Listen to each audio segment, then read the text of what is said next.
नमस्कार, मी सारिका वागचौरे राहुरीवरून बिलॉंग करते। पुन्हा एकदा आज आपण रियांश अमृताचा एक मिरेकल रिझल्ट तुमच्यासाठी घेऊन आले मित्रांनो। आज आपण आलेलो आहोत समनापूर या गावामध्ये। भवर मॅडम आहेत, त्यांच्या ह्या आजी आहेत, त्यांच्या नातीसाठी खूप एक मिरेकल रिझल्ट आलेला आहे मित्रांनो। आज आपण हा त्यांच्याकडूनच ऐकूया। अमृत ज्यूस घेण्या अगोदर या मुलीला काय त्रास होता आणि अमृत ज्यूस घेतल्यानंतर काय रिझल्ट आला। बेटा तुझं मावशी हिचं नाव काय?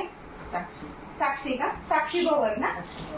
अमृत ज्यूस घेण्या अगोदर हिला काय त्रास होता? तिला म्हणजे उठळतच नव्हतं शब्द बोलायला, म्हणजे बोलता येत नव्हतं का? येत नव्हतं, काही नव्हतं।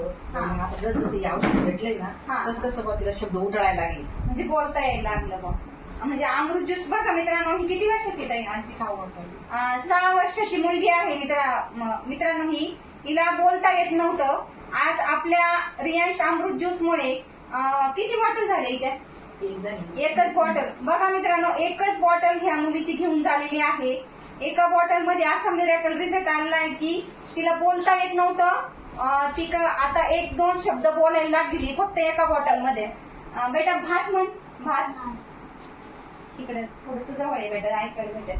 मोठ्या भात भात भात, आई बोल, आणि आई, जेवण, जोळी, दूध। दूध, तुझं नाव सांग, तुझं नाव सांग। तो नाव सांग, सांग बाई नाव सांग। बघा मित्रांनो, अशा प्रकारे ह्या बेटाला रिझल्ट आलेला आहे। कमीत कमी ही छोटी मुलगी आहे, हिला बोलता येत नव्हतं। आज तिला अमृत ज्यूस मुळे आपल्या एक जबरदस्त असा रिझल्ट आलेला आहे। असाच मिरेकल रिझल्ट आपण तिच्या पूर्ण वाक्यामध्ये नंतर एक व्हिडिओ बनवणार आहोत। हाच रिझल्ट तुम्हाला आपण नंतर परत पुन्हा एकदा शेअर करू। थँक्यू सो मच बेटा, आणि थँक्यू सो मच आजीबाई आम्हाला तुमच्या मुलीचा रिझल्ट सांगितल्याबद्दल। हर हर रियांश, घर रियांश।